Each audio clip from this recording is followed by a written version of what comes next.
हाँ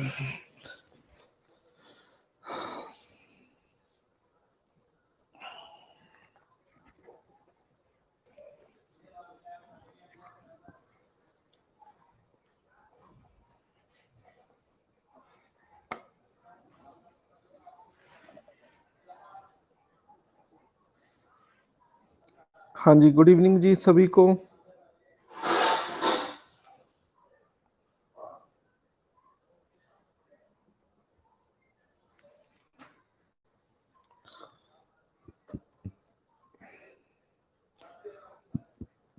हाँ जी, गुड इवनिंग जी। हाँ जी, गुड इवनिंग जगजीत, जोबन, सभी को गुड इवनिंग।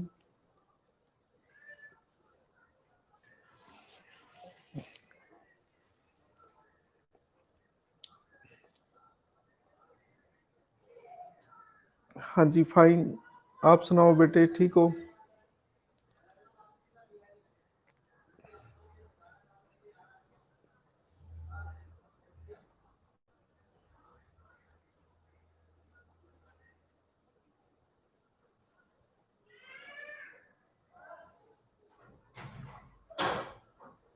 हाँ जी, गुड इवनिंग जी।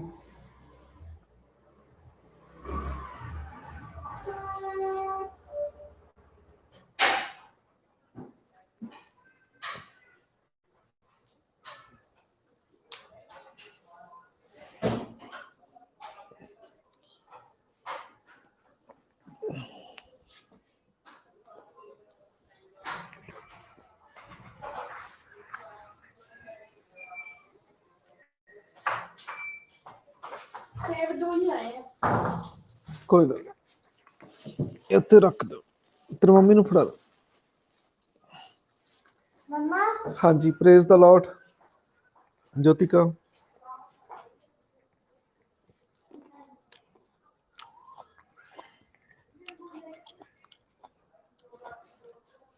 हाँ जी, अमरजीत गुड इवनिंग। हाँ जी, फाइन। आप सुनाइए, आप कैसे हो ज्योतिका?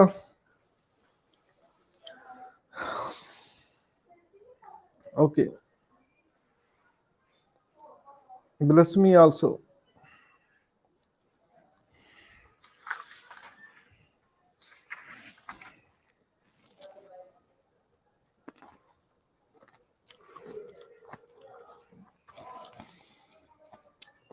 हाँ जी, लास्ट क्वेश्चन कौन सा डिस्कस किया था हमने?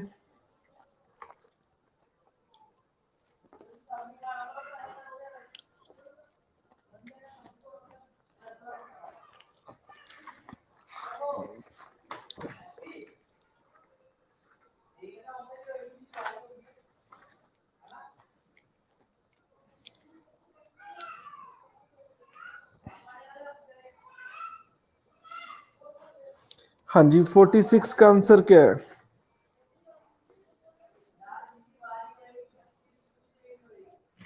45th। ओके, ये तो हो गया था, ये आंसर है। 45th का ये आंसर है। 46। हाँ जी, 46 का क्या आंसर है?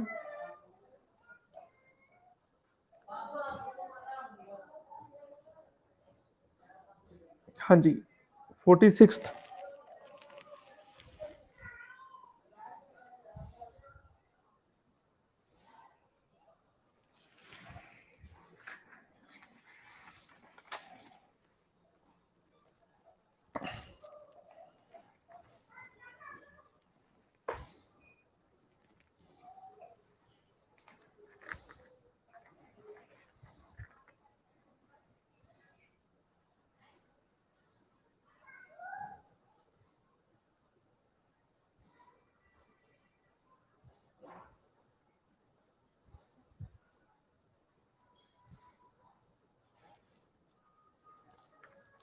D, D is correct answer. पहली स्टेटमेंट सुनिए, state can regulate economic, financial, political, other secular activities which may be associated with religious practice. तो सेकुलर एक्टिविटीज को मेंटेन कर सकता है स्टेट, बिल्कुल सही है। हाँ जी, गुड इवनिंग जी Rachna. Restriction can be imposed on the freedom of religion on ground of maintenance of public order. Public order को मेंटेन किया जा सकता है, मोरालिटी को और हेल्थ को। बिल्कुल सही है जी। एवरी रिलीजन डिनोमिनेशन, डिनोमिनेशन क्या होता है? किसी रिलीजन का सब पार्ट, कोई शाखा, किसी किसी रिलीजन की शाखा को क्या कहते हैं? डिनोमिनेशन कहते हैं। कहते हैं has the right to establish maintain institution for religious and charitable purpose. बिल्कुल सही है जी, चैरिटेबल पर्पस लिए वो काम कर सकते हैं। कोई भी रिलीजन कोई हॉस्पिटल खोल सकता है, कोई स्कूल कॉलेज बना सकता है, ठीक है। तो सबसे बड़ी एग्जांपल चैरिटेबल पर्पस की आप देख ही रहे हैं, जो खामरा चर्च है उसकी एक्टिविटीज देख सकते हैं आप, ठीक है। तो चैरिटेबल पर्पस के लिए सोफिया चल रहा है, ठीक है, और बहुत सारी स्कीम्स हैं, ठीक है। और कोरोना के टाइम चर्च द्वारा राशन डिस्ट्रीब्यूट किया गया। और भी आप सुना होगा आपने सारी एक्टिविटीज। तो ये सी सी बिल्कुल सही है। और the funds appropriated by religious domination for promoting maintaining a particular religion are taxable. कहते हैं जो भी फंड्स कोई रिलीजन डोमिनेशन किसी प्रमोशन के लिए, मेंटेनेंस के लिए जो भी फंड्स होता है उस पे वो टैक्स लगता है। तो ऐसा नहीं है वो टैक्स रहते होते हैं, उस पर कोई टैक्स है जो वो नहीं लगता। तो D is correct answer. Now move to 47। हाँ जी, 47 क्या आंसर क्या है?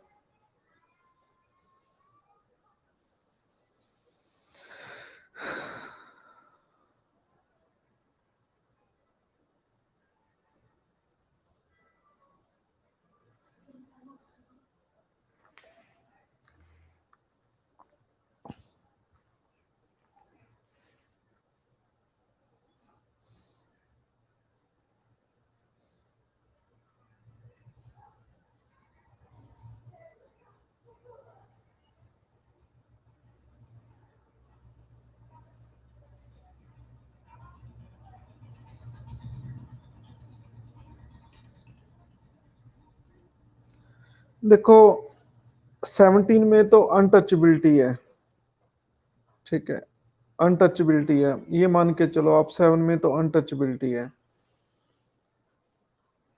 तो अनटचेबिलिटी से रेशियल डिस्क्रिमिनेशन अलग होता है, कैसे? हाउ?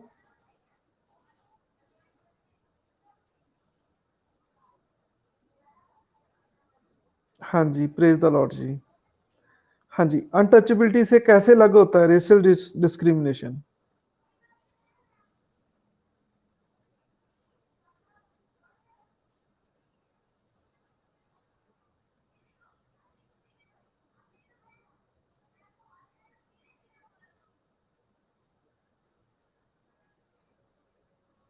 अनटचेबिलिटी से रेशियल डिस्क्रिमिनेशन कैसे अलग होता है? बिल्कुल सही है, अनटचेबिलिटी किसी कास्ट के अगेंस्ट होती है, रेशल पूरी रेस के अगेंस्ट होती है। बिल्कुल बिल्कुल ठीक है कह रहे हैं आप। देखो इंडिया में प्रोहिबिटेड है ये आर्टिकल 15 के अंडर एंड 16 के अंडर। 16 ये कहता है कि स्टेट जब नौकरी देगा तो वो ऐसा डिस्क्रिमिनेशन नहीं करेगा, रेशल डिस्क्रिमिनेशन नहीं करेगा। देखो हमारे देश में कोई गोरे लोग आते हैं, ब्रिटिश लोग आते हैं, तो हमारे इंडियन लोग बहुत खुश होते हैं, दिल से खुश होते हैं और उनसे बात करने की कोशिश करते हैं, ठीक है। तो हम तो कोई रेशियल डिस्क्रिमिनेशन में बिलीव नहीं करते। लेकिन पूरे एशिया एशिया के आप देख लो कितने कंट्री हैं, अप्रोक्सीमेटली 50 कंट्री हैं, उनके लोग जब ब्रिटिश के पास जाते हैं तो वो नफरत करते हैं बहुत ज्यादा। और एक लड़का मुझे मेरे पास आता है, वो कहने लगा कि सर मैं इंग्लैंड में रह के आया हूँ। कहता है कि मान लो वही मान लो कोई मार्केट में खड़े हैं, जहाँ कोई रेस्टोरेंट में गए हम, ठीक है, तो वो अपने बच्चों को जब हम कहते हैं वहां पे बैठ जाते हैं तो वो अपने बच्चों को उठाकर जल्दी जल्दी चले जाते हैं, कहते हैं बहुत डिस्क्रिमिनेशन है, ठीक है। तो मैं आपको एक चीज और सिखाना चाहता था, ये क्वेश्चन आंसर करने का एलिमिनेशन मेथड है। एलिमिनेशन मेथड क्या है? हम देखो आर्टिकल 17 तीन तीन ऑप्शन में है, तो ये तो अनटचेबिलिटी से डील करता है, तो तीनों ऑप्शन गलत है, तो हमारे पास एक ही ऑप्शन बची है सी। इसे एलिमिनेशन मेथड कहते हैं। आपने ये भी सोचना है कि ये आंसर क्यों नहीं हो सकता, तो ये भी एक बहुत हेल्पफुल मेथड है। मैथ की तरह तीन काट दो, ए बी डी, क्यों, उसमें 17 है। ये मेथड समझा है, एलिमिनेट मेथड कहते हैं इसे। एलिमिनेट होता है किसी का मर्डर कर देना, मतलब खत्म कर देना उसे। तीन ऑप्शन खत्म कर दो, एक ही रह जाएगी।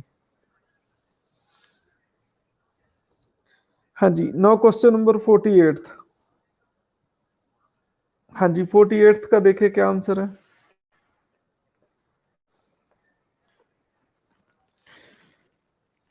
Which one of the following cannot be inferred from the Article 21 of the Constitution? Inhuman treatment के खिलाफ है आर्टिकल 21। इनह्यूमन ट्रीटमेंट क्या होता है, किसी के साथ वैसे पुलिस करती है इनह्यूमन ट्रीटमेंट तो, ठीक है, जो फ्री में सेवा करती है वो तो इनह्यूमन ट्रीटमेंट करती है।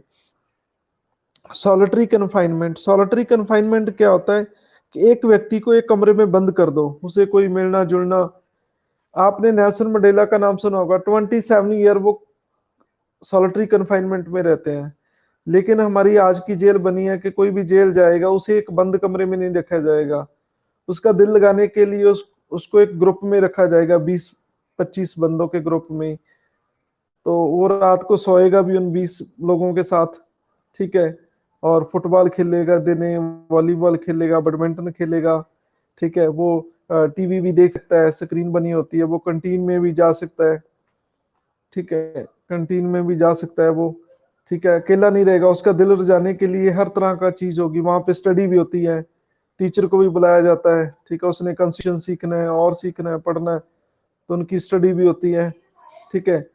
तो जेल में मंदिर, गुरुद्वारा, चर्च भी होता है कि आप रिलीजियस माइंडेड हो, ठीक है, तो आपको कोई दिक्कत आने नहीं देगी। ये इंडिया का सिस्टम है। इवन कई ओपन जेल बनी है, ठीक है, और कैदी बाहर काम भी करते हैं और रात को वहीं आ जाते हैं, ठीक है। कई अपनी वाइफ के साथ भी रह रहे हैं, चुन्नू मुन्नू के साथ भी रह रहे हैं। मतलब सॉलिटरी कन्फाइनमेंट इंडिया में नहीं है, ठीक है। तो इसलिए तो थोड़ी दिक्कत आ रही है, ठीक है। बस दो चीजों पे बैन है, दो चीज आप नहीं कर सकते, वो क्या है। दो चीज आप जेल में, दो चीज की आपको आजादी नहीं है, वो दो चीज क्या है।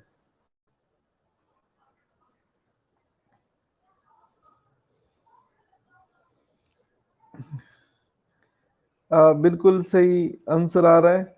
एक तो नशा नहीं कर सकते आप जेल में, और दूसरा आप मोबाइल नहीं चला सकते। दो चीजों पे बैन है। लेकिन मैंने अखबारों में, न्यूज़पेपर में ये भी पढ़ा है कि कुछ कैदी के पास मोबाइल भी है और मोबाइल भी यूज करते हैं। वो अपनी फड़े कैसे गए वो अपडेट करते रहते हैं, फोटो फेसबुक पे, ठीक है। तो नशा नशा भी कहते हैं कि थोड़ा अंदर सब कुछ चलता है, ठीक है। लेकिन वो जो गरीब कैदी हैं उनके लिए नहीं, जो अमीर कैदी हैं, डिस्पैरिटी बहुत है जिसमें भी, जो अमीर कैदी हैं वो ये दो चीज भी करते हैं।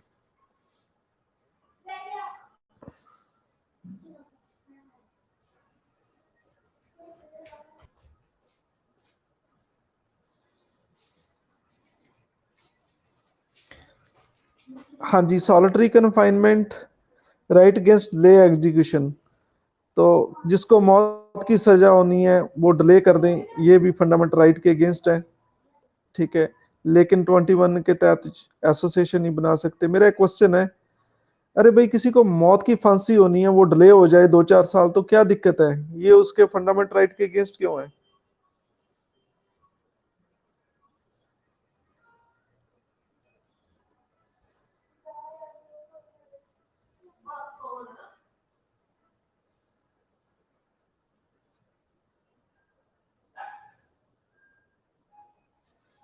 हाँ जी, किसी की लेट हो जाए फांसी, तो ये माना जाता है कि ये ह्यूमन के अगेंस्ट है। हाउ, अरे भाई खुशी की वाली बात है, उनको फांसी से बच गया वो बंदा, 5 साल 10 साल लेट हो गई तो क्या दिक्कत है ये।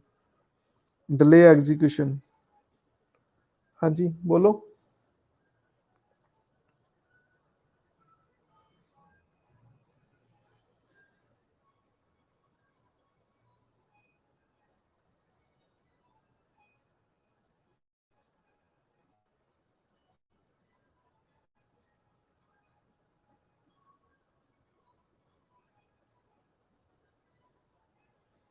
ऐसा कुछ नहीं है, जो भी आंसर आए हैं वो सभी गलत है। ये ग्रेड सिक्सर बाई शन्ना, बिल्कुल सही कह रहे हैं आप। विक्टिम गेट सफर इमोशनली, बिल्कुल सही कह रहे हैं आप। ये आज का पहला सिक्सर बाई शन्ना के नाम। ठीक है, ये बहुत लंबा सिक्सर है।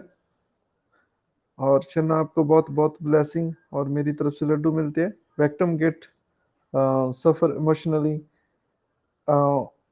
वो टेंशन ले लेके मरता है हर रोज। ठीक है, जब उनको फांसी हो जाए तो पता नहीं, उनकी कहानी खत्म हो जाती है, लेकिन वो रोज सोचता है मेरे को कल भी फांसी होगी, परसों भी होगी। तो वो सोच सोच के मेंटली हरासमेंट होती है उसकी।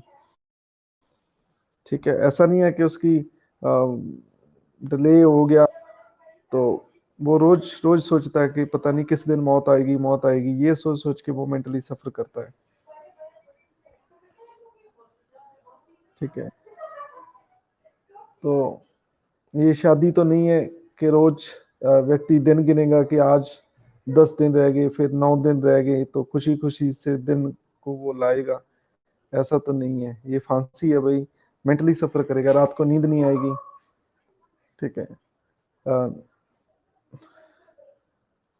रात को नींद भी कहाँ आएगी। ठीक है, तो जो दिल्ली रेप केस वाले थे उन्होंने भी खाना पीना छोड़ दिया था 1-2 दिन पहले ही। ठीक है, कहते हैं उनका वेट कम हो गया था, वो रात को बेचैन रहते थे, रोते थे कि हमने ऐसा क्यों किया। ठीक है, तो लेकिन फिर बाद में पछताने का कोई फायदा नहीं है। तो इसका आंसर है D, 49th। Now move to 49th।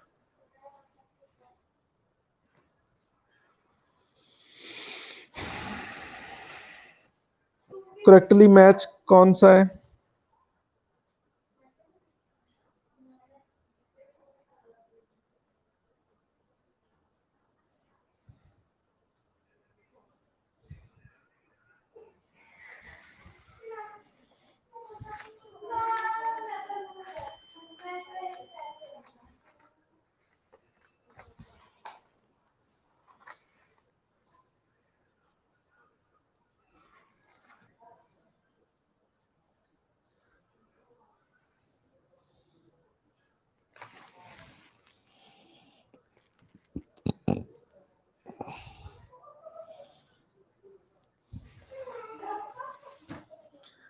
हाँ जी, ये बिल्कुल सही है। कन्फाइनमेंट हैबस कॉर्पस जो प्राइवेट व्यक्ति के खिलाफ भी हो सकती है। इसका मीनिंग क्या है आप सोचो। ठीक है, तो मान लो किसी बच्चे को कन्फाइन कर ले कोई, कन्फाइनमेंट। ठीक है, तो उसके खिलाफ भी हैबस कॉर्पस हो सकती है। कन्फाइनमेंट क्या होता है? आप जबरदस्ती किसी को अंदर बंद कर दो, कन्फाइन कर लो, उसे बाहर ना जाने दो, तो उसे कन्फाइनमेंट कहते हैं। तो ये rate of habeas corpus police के खिलाफ तो लगती है, लेकिन प्राइवेट व्यक्ति, ठीक है, के भी खिलाफ ये रेट हो सकती है। तो ये पहला बिल्कुल सही है। Now move to question 50। 50 का क्या आंसर है देखो।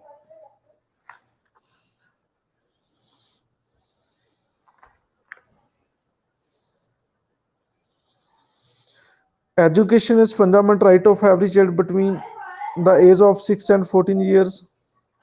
बिल्कुल ठीक है, ये फंडामेंटल राइट है। मैं एक क्वेश्चन भूल गया आपसे पूछना, जो एनफर्ड राइट दी है आर्टिकल 21 में। सॉरी, मैं थोड़ा क्वेश्चन नंबर फिर मैं 48 पर चला गया। तो किस केस में डिसाइड किया था सुप्रीम कोर्ट ने कि ये अनफर्ड राइट है? उस केस का नाम बताएं मुझे, जिस केस में बोला था कि ये भी एक फंडामेंटल राइट है आर्टिकल 21 के तहत। वो केस का नाम बताएं क्या था। मैं सॉरी, ये बहुत ही इंपॉर्टेंट क्वेश्चन है। 21 में दो केस है मेन, उनमें एक में डिसाइड किया सुप्रीम कोर्ट ने आज के बाद ये भी फंडामेंटल राइट है। वो वो केस का नाम बताएं।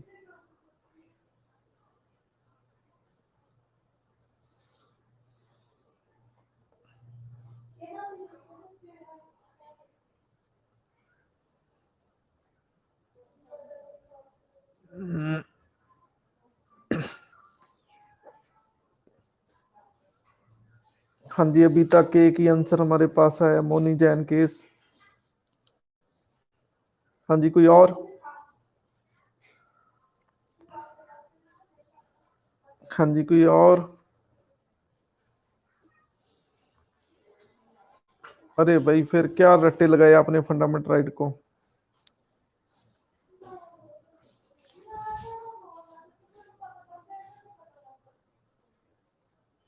हाँ जी, क्या नाम है दूसरे केस का? तो अभी तक एक ही आंसर है, ये ग्रेट सिक्सर बाय कोमल, मेनका गांधी केस में डिसाइड किया था। और कोमल, आपको बहुत बहुत ब्लेसिंग और मेरी तरफ से लड्डू मिलते हैं। ये आज का सबसे बड़ा great sixer Maneka Gandhi case में। तो ये केस आपने याद रखना है। राइट टू एजुकेशन 6 से लेके 14 ईयर तक बिल्कुल सही, आर्टिकल 21 ए में ये फिट किया गया है।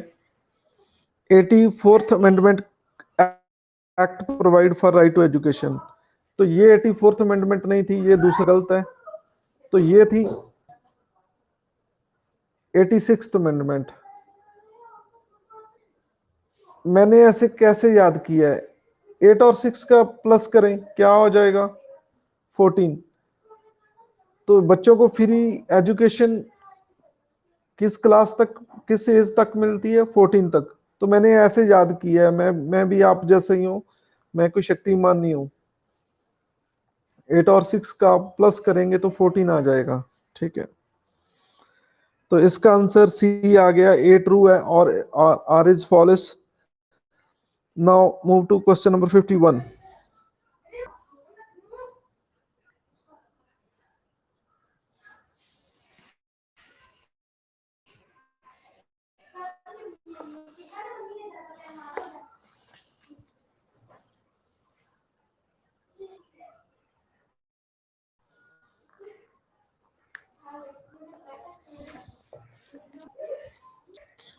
विच one of the following fundamental available to both the citizen and aliens? ठीक है, ये एलियंस क्या होता है? विदेशी होता है। ठीक है, एलियंस।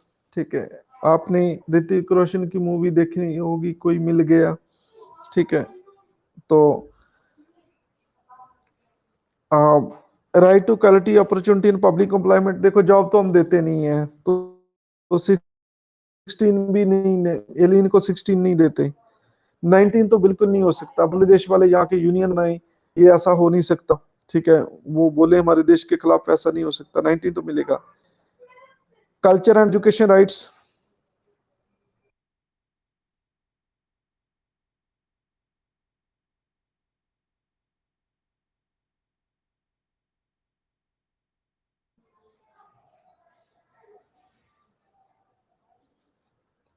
तो कल्चर एंड एजुकेशन राइट्स सिर्फ मिनोरिटीज को है। और right to quality before law, ये हमने दिया है, right to quality before law. ठीक है, लॉ के सामने सब समान है। ठीक है,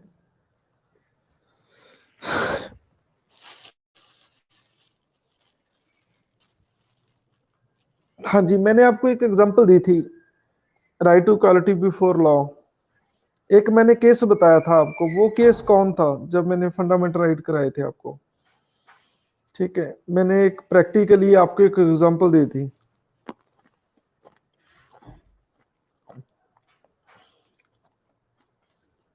याद है किसी के भूल गए?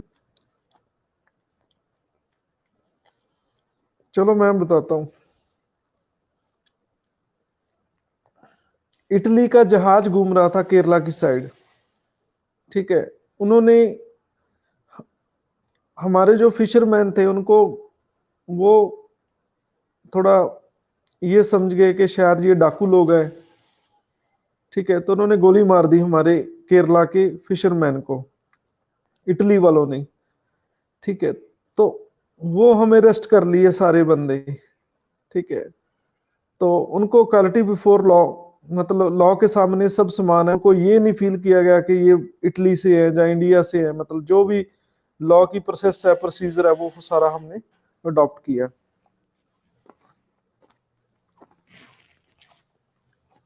हाँ जी, नेक्स्ट आंसर बताएं क्या, 52 का।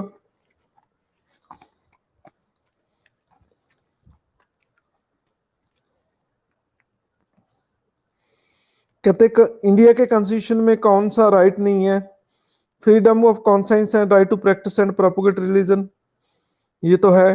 Living of tax of use of funds of the government for the promotion maintenance of any religion, ये नहीं है भाई। सरकारी फंड आप किसी रिलीजन को प्रमोट करने के लिए यूज करें, ये हो नहीं सकता, ठीक है। सरकार थोड़ी पैसा खर्च करेगी किसी धर्म को प्रमोट करने के लिए। Establishment and maintenance of religion and charitable institution, तो रिलीजियस चैरिटेबल इंस्टीट्यूशन ये सेटअप हो सकते हैं। Imparting religious instruction and government maintain institution, तो ये भी नहीं हो सकता। और ये चार भी गलत है, चार भी नहीं हो सकता। आप किसी भी गवर्नमेंट स्कूल कॉलेज में आप रिलीजियस इंस्ट्रक्शन को इम्पार्ट नहीं कर सकते। तो उन्होंने बोला था कि कौन सा नहीं है,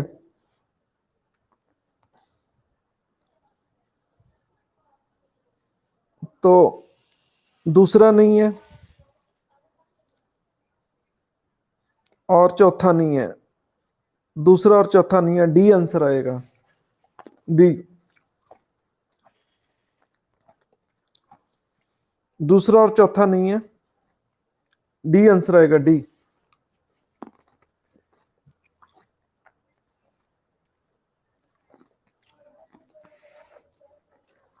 हाँ जी, डी इज करेक्ट आंसर।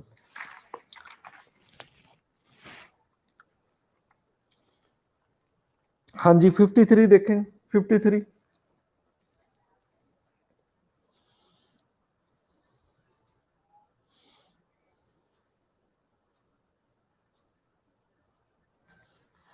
हाँ जी, राइट टू वोट तो नहीं है 19 में, राइट टू सिटीजनशिप भी नहीं है, इलेक्शन लड़ना ये भी नहीं है, और डी बिना हथियारों से इकट्ठे होना ये है। बिल्कुल सही है, D is correct answer. 54th देखे, 54th का क्या मतलब है, 54th।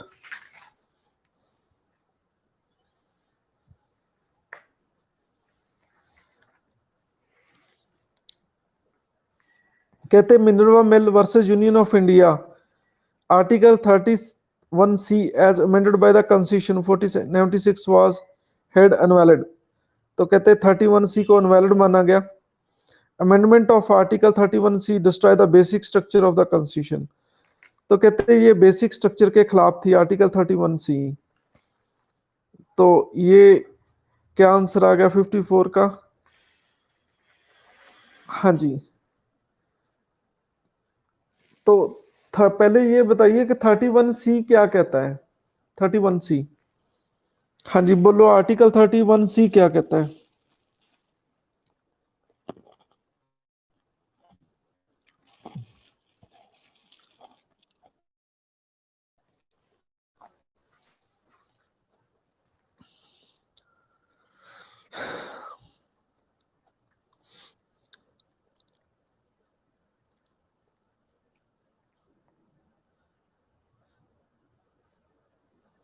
हाँ जी, क्या कहता है आर्टिकल 31C।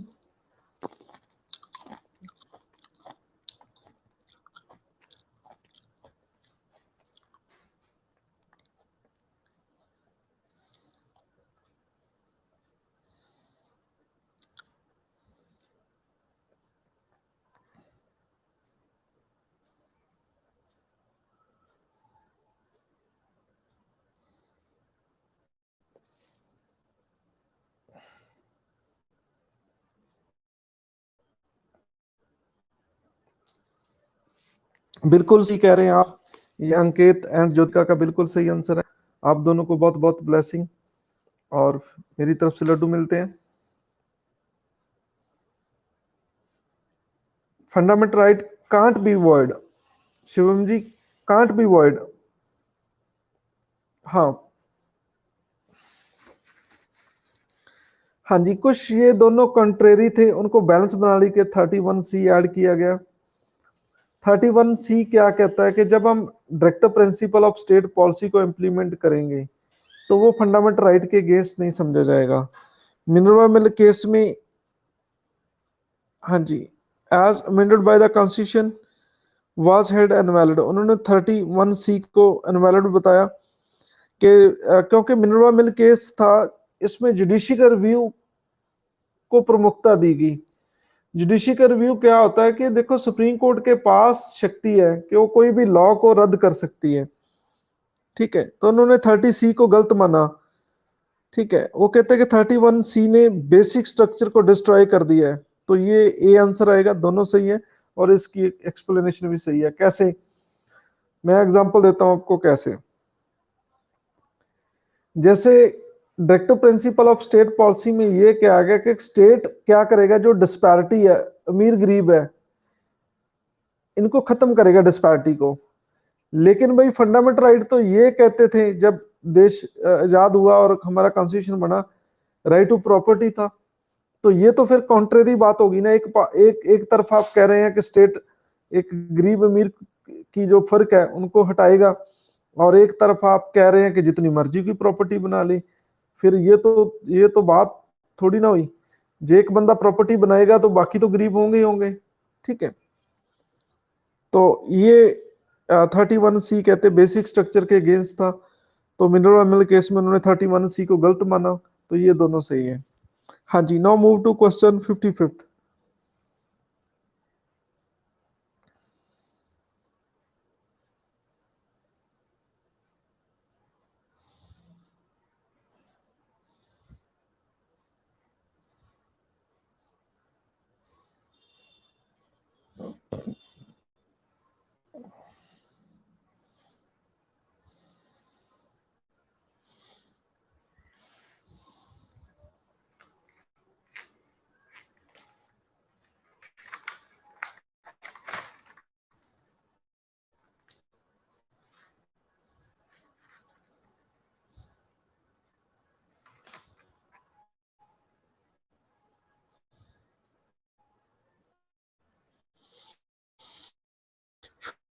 फिफ्टी फिफ्थ क्या है, which of the following are the ground, कहते कौन सी ground on which discrimination of citizen for admission into education institution is constitution prohibited.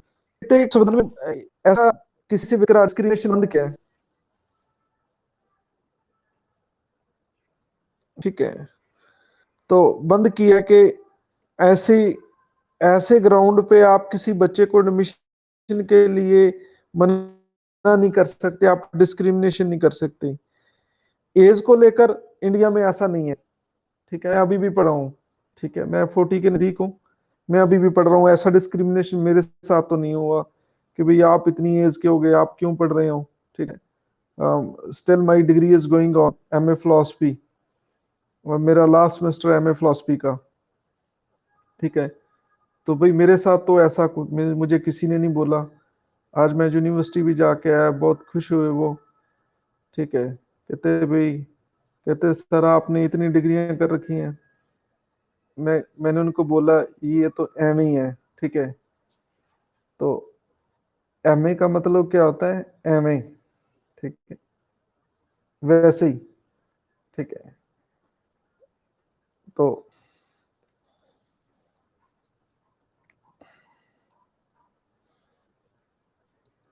हाँ जी, तो ये एज एंड नेटिविटी ये कार नहीं हो सकता।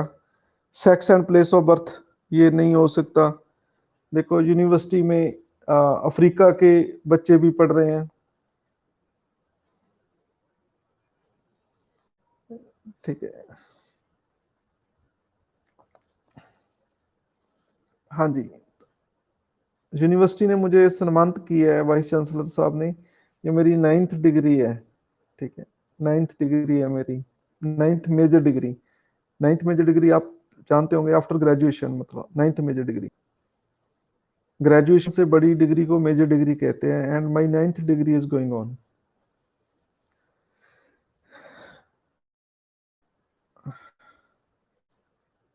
हाँ जी। तो sex and place of birth को लेके भी कोई डिस्क्रिमिनेशन नहीं है। अरे भाई, कोई भी पढ़े, अफ्रीका से पढ़े, अमेरिका से पढ़े, ये भी नहीं है। नेशनलिटी कलर को लेके भी नहीं है। रिलीजन एंड रेस को लेके ये चीज कॉन्स्टिट्यूशन में लिखा है कि रिलीजन एंड रेस के आधार पे आप किसी को एडमिशन के लिए मना नहीं करोगे। ये आप स्कूल कॉलेज गवर्नमेंट की तरफ से चलता है। ठीक है। हाँ जी, 56th।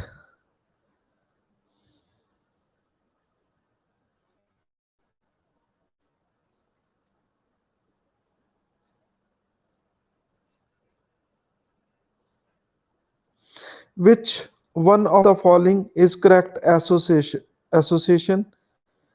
ये Maneka Gandhi case, just fair and reasonable procedure of law, ये मेनका गांधी केस, ये आंसर सही है C. C is correct answer. बाकी सब गलत है। इंदिरा सानी केस बीसी की रिजर्वेशन से है। मिनवा मिल केस जुडिशरी रिव्यू से है। ठीक है। तो गोपालन case procedure establish by law, उससे रिलेटेड है। हमने ये सारे केस किए हैं। तो सी इज करेक्ट आंसर। 57 का आंसर बताएं क्या हो सकता है 57 का।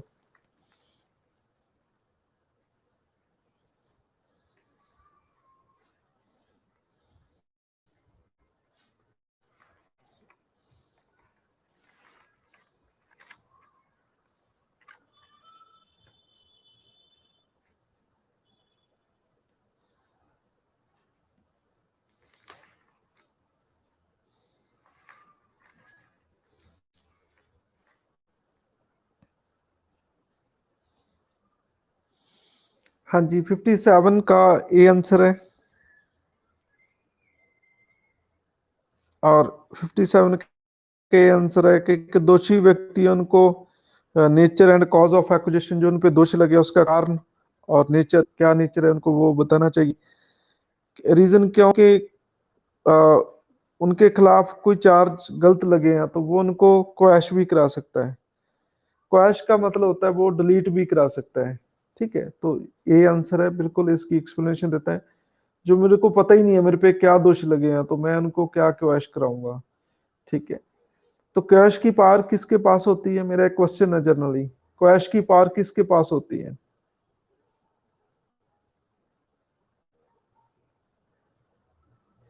किसी पे एलिगेशन लगे है तो क्वैश की पावर किसके पास होती है? नहीं, कोर्ट के पास तो होती है अंकित जी, लेकिन किस कोर्ट के पास होती है?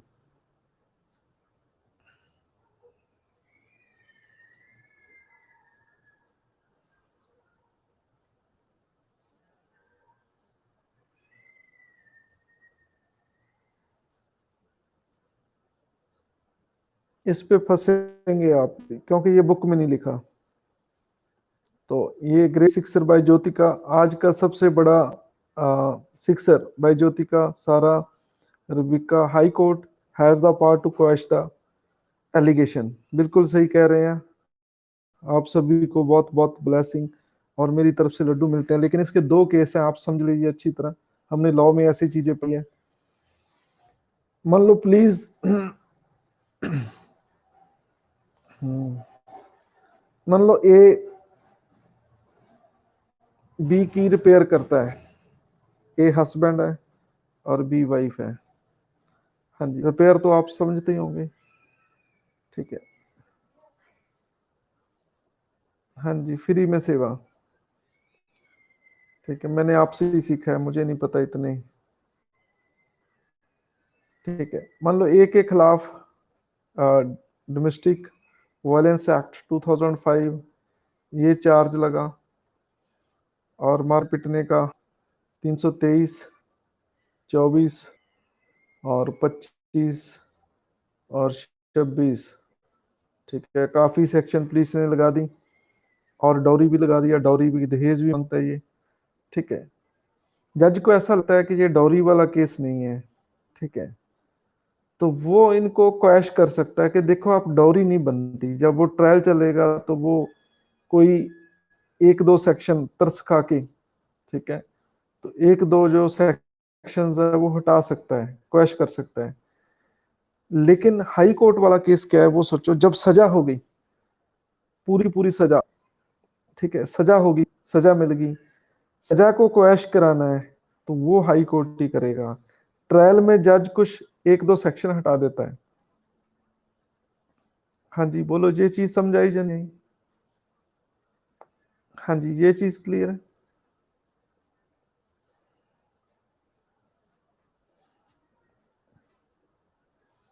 ठीक है, वहां पे सेक्शन हटेंगी, सजा सजा तो क्वैश हाई कोर्ट ही करेगा।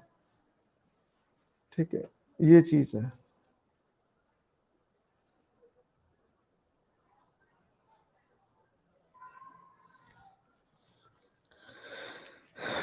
चलो 58 का आंसर देखे क्या है। 58।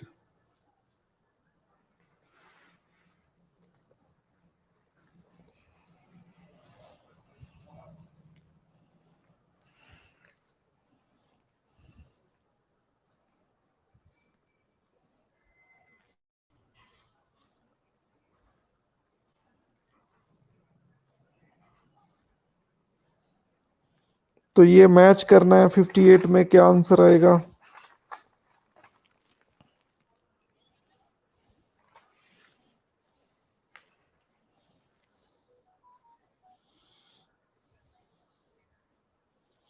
Habeas corpus, custody of a child bye parents. माता पिता अपने बच्चे की कस्टडी ले सकते हैं। मान लो किसी ने बच्चे को अगवा कर लिया है, हैबस कॉर्पस कन्फाइन कर लिया है, तो हम उसको ले सकते हैं। और ये बी मैंडमस है। और रिफंड ऑफ मनी है legally collected as assess by taxing authority. मान लो किसी ने किसी से गलत तरीके से कोई फंड ले लिया, उसको वापस कराना है तो मैंडमस लगेगा।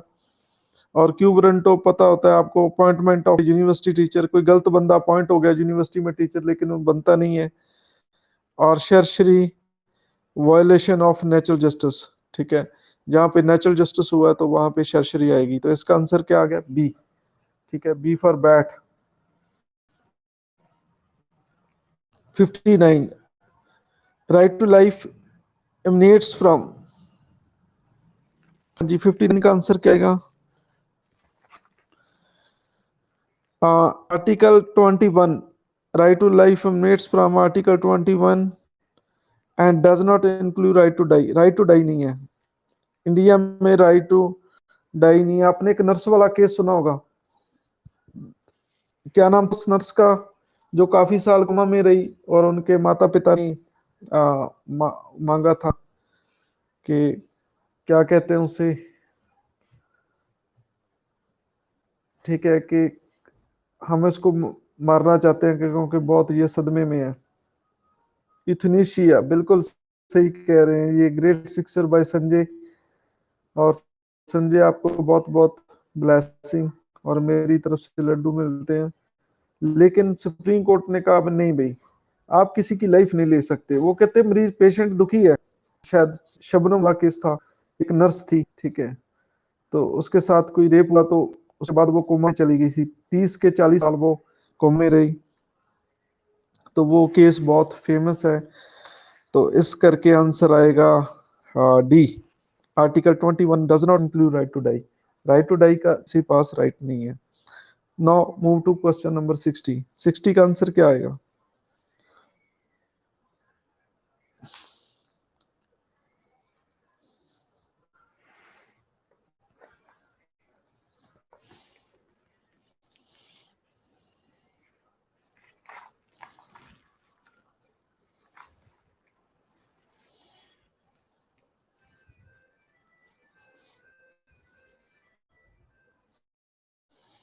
हाँ जी, इसका आंसर सी आएगा, 31A। ठीक है, और 31C दोनों एक्सेप्शन है आर्टिकल 14 एंड 19 की। ठीक है, और 13A में क्या है कि कोई प्रॉपर्टी सरकार लैंड रिफॉर्म्स के लिए ले सकती है, सी हमने पहले ही पढ़ चुके हैं। तो ये दोनों एक्सेप्शन है आर्टिकल 14 एंड 19 की। और नेक्स्ट क्वेश्चन देखिए, आर्टिकल 61।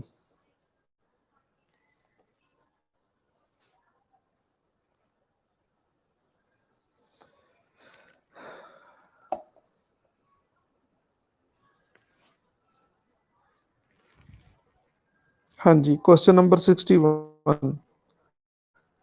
61 देखो क्या आंसर आएगा 61 का।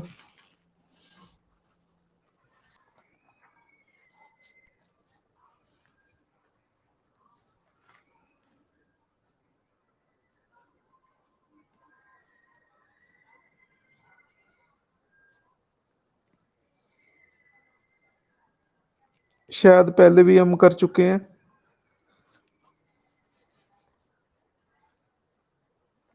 ये आंसर नहीं है इसका।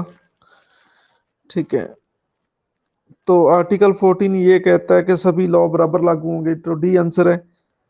तो ये शिवम मुस्कान सभी का सही आंसर है, सभी को बहुत बहुत ब्लेसिंग, डी है। तो ये पहले भी क्वेश्चन हो चुका है, ये दूसरी बार रिपीट हुआ है क्वेश्चन। अब देखो 62। 62 का क्या आंसर है?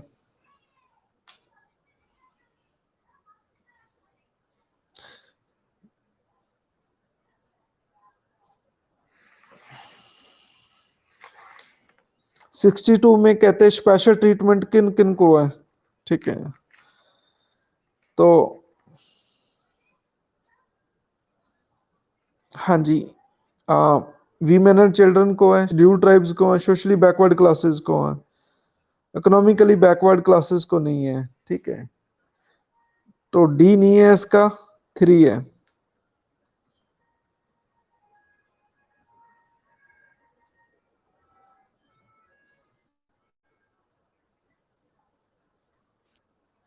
सिक्सटी टू का डी नहीं आएगा भाई।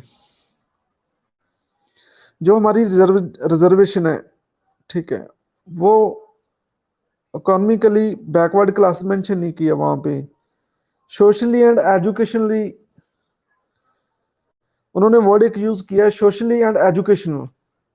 सोशली एंड एजुकेशनल, जो एजुकेशन में पीछे हैं और सोशली पीछे हैं। ठीक है, तो इनकी बात करता है, इकोनॉमिकली बैकवर्ड क्लासेस की बात नहीं करता।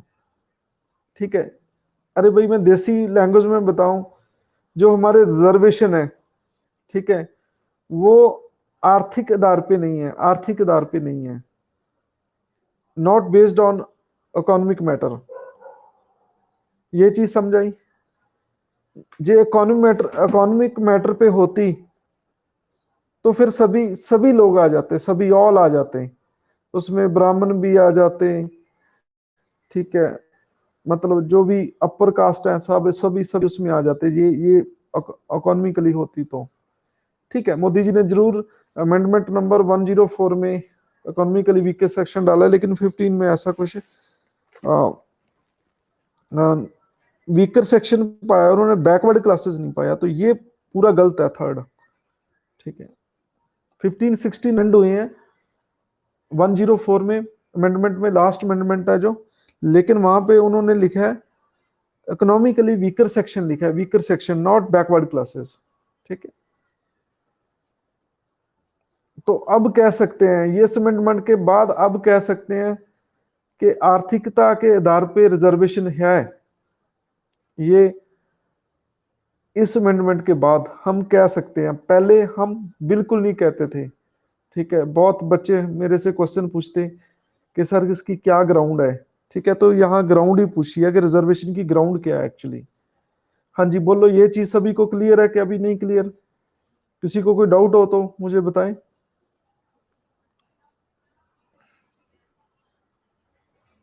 हाँ जी बोलो।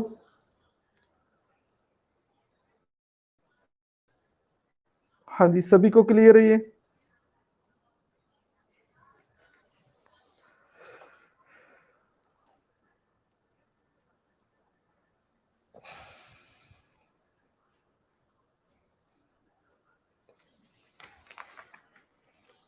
हाँ जी, 65 का क्या आंसर है?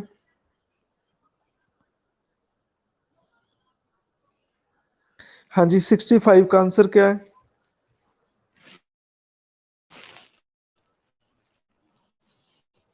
Freedom of press in India is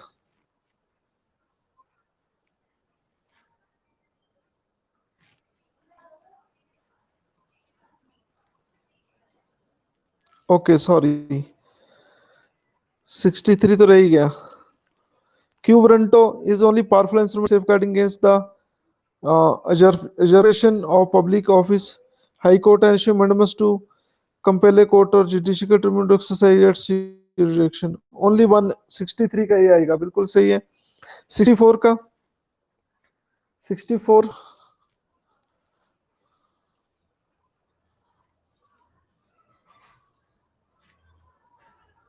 what is the answer of 64?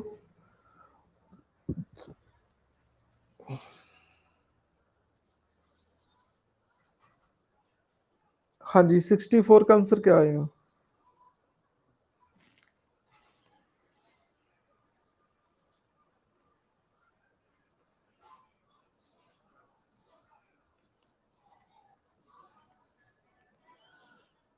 ये सही मैच की है, बिल्कुल इक्वल दे रखे हैं, बिल्कुल सही है। 1 2 3 4 ये आंसर आ गया। और 65 का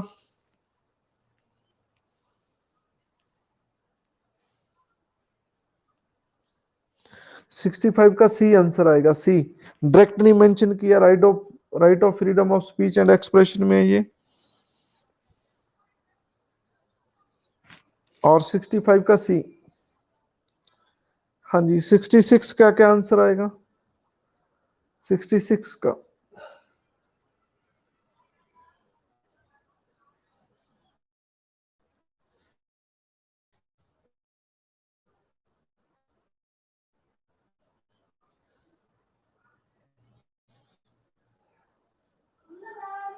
भाई सुन रहे हो मुझे? आवाज आ रही है? 66 का क्या आंसर है? The right to freedom of speech granted in article 25 of constitution of India subject to which the following.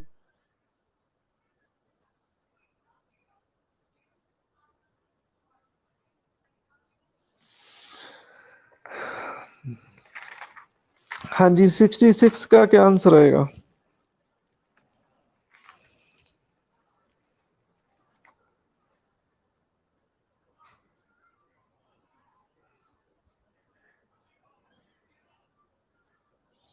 देखो जो 25 पे रिस्ट्रिक्शन है वो तीन चीजों की है, public order, morality and health. मैंने आपको काफी बार डिस्कस किया है। और other provision part 3 of the constitution, D answer है 66 का। पहला क्यों नहीं है? क्योंकि उसमें हेल्थ हेल्थ वर्ड यूज नहीं किया। ठीक है, हेल्थ को लेकर भी सरकार बैन लगा सकती है रिलीजन पे। ठीक है, हाँ जी क्लियर सभी का। नाउ 67 का आंसर क्या है? 67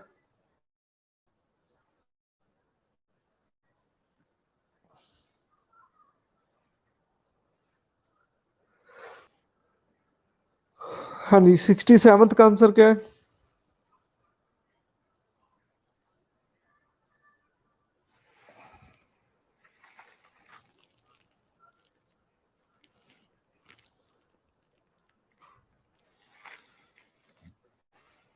डी इज बिल्कुल आंसर, शर्शरी है। और ये छोटी कोर्ट का जो प्रोसीजर है उनको जांच करती है। ठीक है, डी इज करेक्ट आंसर। और 68 का क्या आंसर है?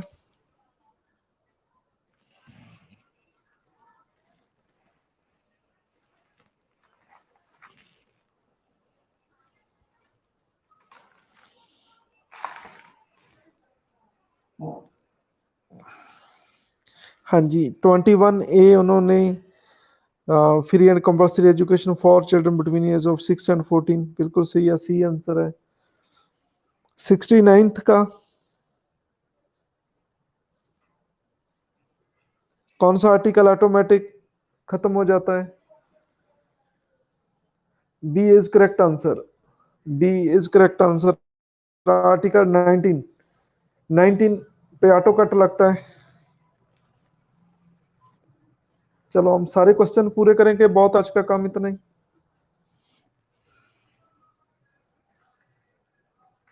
हाँ जी बहुत है आज का काम इतना ही। क्या और करें, सारे खत्म कर दें इसे।